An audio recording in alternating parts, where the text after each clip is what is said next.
kapugay, maulang pahapon sa inyong lahat. Ngayon lang ulit tayo nakapag-update sa ating alaga na si Luby. At yan, pinagkakabit namin ng ilang tornilyo at mga ilang pwedeng isalpak ngayong araw. At kahapon nga birthday natin. Maraming salamat sa mga pumunta at sa mga hindi na-imbita. Nahingi ako ng pasensya at talagang wala akong kaalam-alam sa nangyayaring iyon.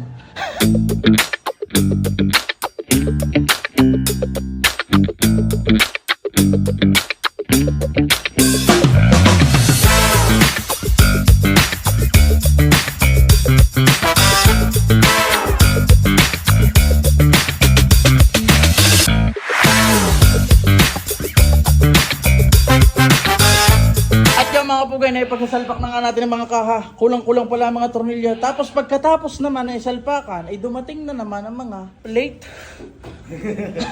Kung kailan kanina hirap na hirap ako, wala, bago nga idadating, tapos na.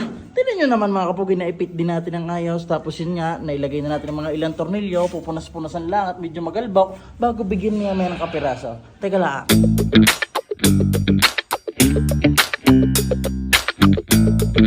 Mga kapugay, napunasan na natin at gaya ng sabi ko, may mga kulang-kulang pa nga din gaya ng bracket din hindi ko pa nailalagay. Pero bagong lahat na yun alam mo ng kapirasong montage.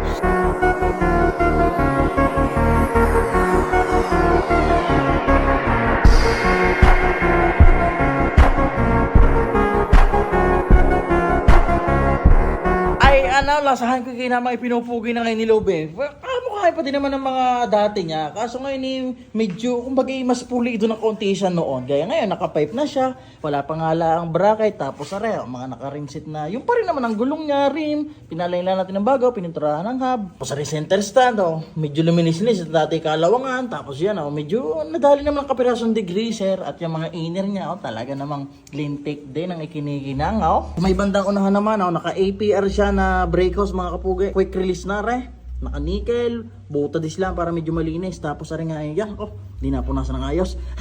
Nirepaint naman natin ito ng matte black. Tapos bala kong ipa-repaint, may decals na rin to. Shoutout sa naggawa kay mga kabebot ng decals. Expat Decal, shoutout sa iyo, maraming salamat. Misting tayo mga kapugay kay Expat ng kumbaga mating na natin ng talaga namang iba-iba. Ako na may gayon kung sino lang mapagawan ko Pero bago ko ikapiti na ipapa-repaint ko muna rin kay Boss Nova sa mga susunod. Pero susunod na muna to sa ngayon nalilinisan para mga kay Luby. Makinang pa rin naman kaunti Yung mga kapugay upuan, APR na pula, kagaya ng ate si Miko at saka ng P6 ni Boss Mick. May tingnan niya kaya naman, magkakamukha na ngayon ito. Pero bala ko din itim-itim din Hindi ko lang sa mga susunod na siguro. Yun lang naman, basta sa ngayon nabuo na, may mga kulang-kulang pa nga lang. Wala lang magawa at nag-uulan Hanggang dito lang muna. Maraming salamat sa lahat na nanonood. Dahil si Luby ay medyo buo-buo na. Love you.